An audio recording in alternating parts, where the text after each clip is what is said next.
One of my all-time favorite manga, I don't know if I'd call it like a trope or like a subgenre, but one of my all-time favorite types of romance manga is a delinquent manga or a Yankee romance story.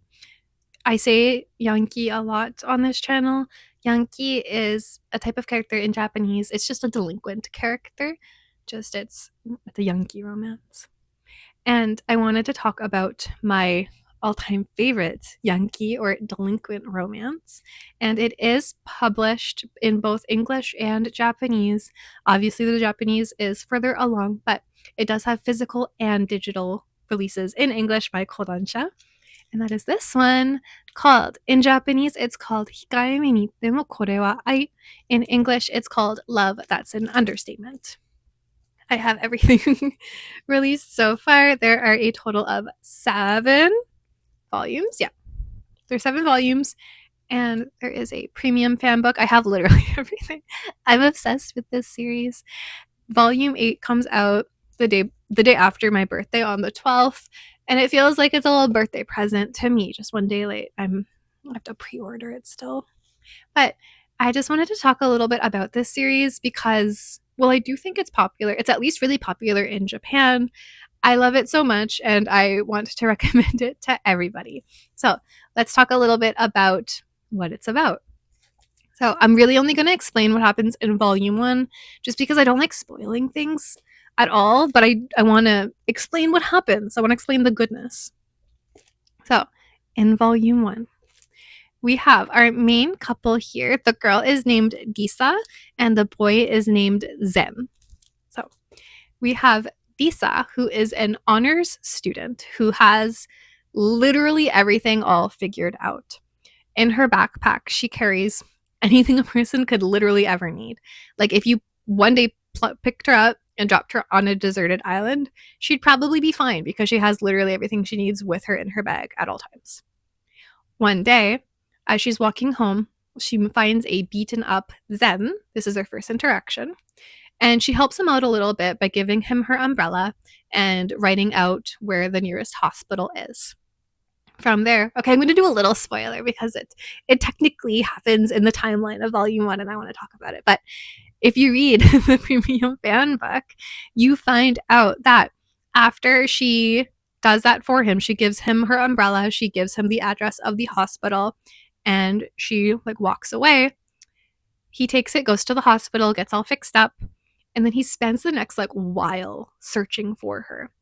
And when his friends ask her like, "Hey Zen, like what are you doing? Like what are you looking for?" And he goes, "I'm looking for a goddess."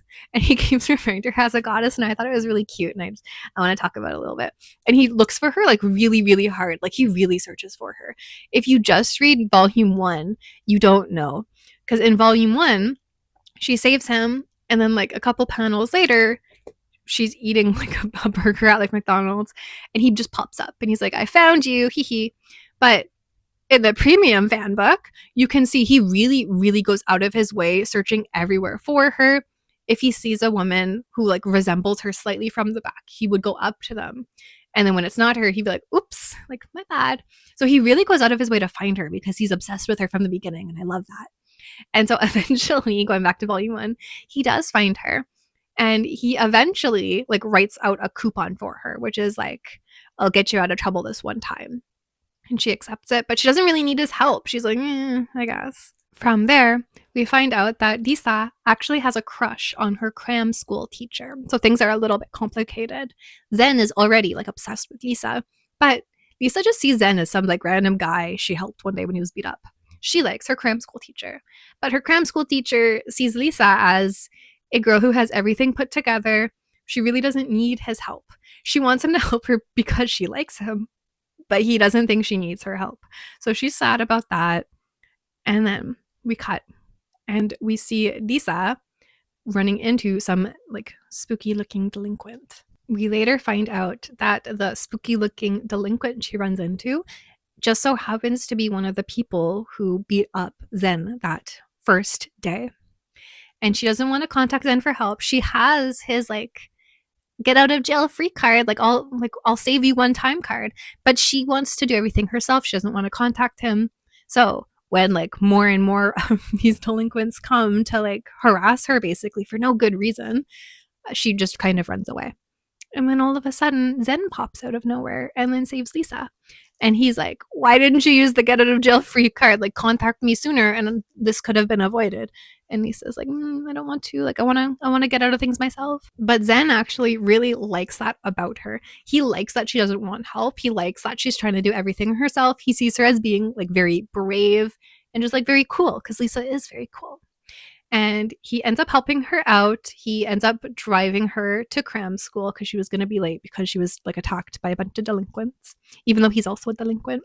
He ends up driving her to cram school on his motorcycle, and it's super romantic, and like it's just perfect. And he drives her and he picks her up, and like during the fight she lost her bag, he goes and picks it up for her. Super romantic. And then after everything, super romantic stuff happens. They're not like in a relationship or anything, but it's like that pre-relationship area where it's like kind of like you're kind of careful about things, but you want to make your feelings known, at least from Zen. And it's just like, After that happens, Zen asks Lisa for her help in studying because Lisa is an honors student. Like, she's super duper smart, brilliant girl. And he asks her to help tutor him. But not just him and all of his friends, his little group. And Lisa does agree, but Zen's friends really don't have any interest in studying. Zen kind of does. And it's unclear in volume 1 if he just wants to study to get closer to Lisa or if he actually really is interested in like bettering himself. All we know is he asks her to help him study. His friends take a minute to warm up to Lisa, but she is like diligent, so she does end up helping them. But not everything goes as planned right away, because they have to get textbooks from the school that Zen and his friends attend. But their school is pretty infamous for being a school full of Yankee, of like delinquent students. It's not exactly safe, especially for Lisa to go to. And when she does go, because stuff happens, she ends up going by their school. That group of delinquents that were harassing Lisa and Zen earlier are at the school. So Lisa has to kind of hide out. But it's okay because, again, Zen pops up out of nowhere to save Lisa once again. And the two of them end up just waiting it out so that those delinquents don't get to them. And eventually Lisa falls asleep while she's waiting, and she like falls asleep on his shoulder. And it's so sweet. It's such a nice scene. Every scene in this book is a nice scene. And then from there, I don't want to spoil like everything that happens in this volume because it is a really nice volume. It's a really good introduction to the series. I think everybody should read it for themselves. But from there, we have, like, in terms of character dynamics, we have, come the end of the volume, we have Lisa, like, accepting the fact that she has feelings for Zen. We have Zen, who's, since page 1, basically, has liked Lisa and is trying to get closer to her no matter what. We have the main delinquent that's opposing Zen, who like has questionable feelings for Lisa. We don't really know why he's like honing in on her as much as he is.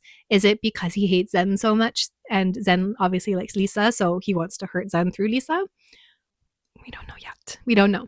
And we also have Lisa's cram school tutor, who she likes, but she's also realizing she likes Zen, so it's a little bit confusing. The cram school teacher really only sees Lisa as a diligent student. And that's where it ends. We do end the volume. They're not technically dating, but like, you know, they're the main couple. Like, there's no question in your mind after you finish volume 1. They are the main couple. And that's volume 1. And I could talk about this series forever because it is just so sweet. This is a series, it's not exactly stressful. And there's inklings of triangles, both with Lisa and with Zen. Like, we're introduced to a potential second male lead and a potential second female lead, but it's like squashed before it even really starts. So it's like the tiniest bit of drama, but it's not so much drama that it's stressful. It's enough drama to keep the series very interesting, but not stressful. You never worry if they're going to break up, if anything bad is going to happen. You know that Zen and Lisa are together forever, as it should be. And it's very good. If you like this series, I do recommend the fan book because it has that special part of volume 1 that's not in volume 1, and it's very nice. The majority of this, though, is just like cover art, basically, and like other little art from like dessert magazines, all nicely wrapped up into one book. So, like, the only really like new thing about it, at least as far as I understand, is that little extra chapter. It's not even a chapter, but and yeah, if you have read this book, please let me know what you think. I really like it and I want more people to talk about it with.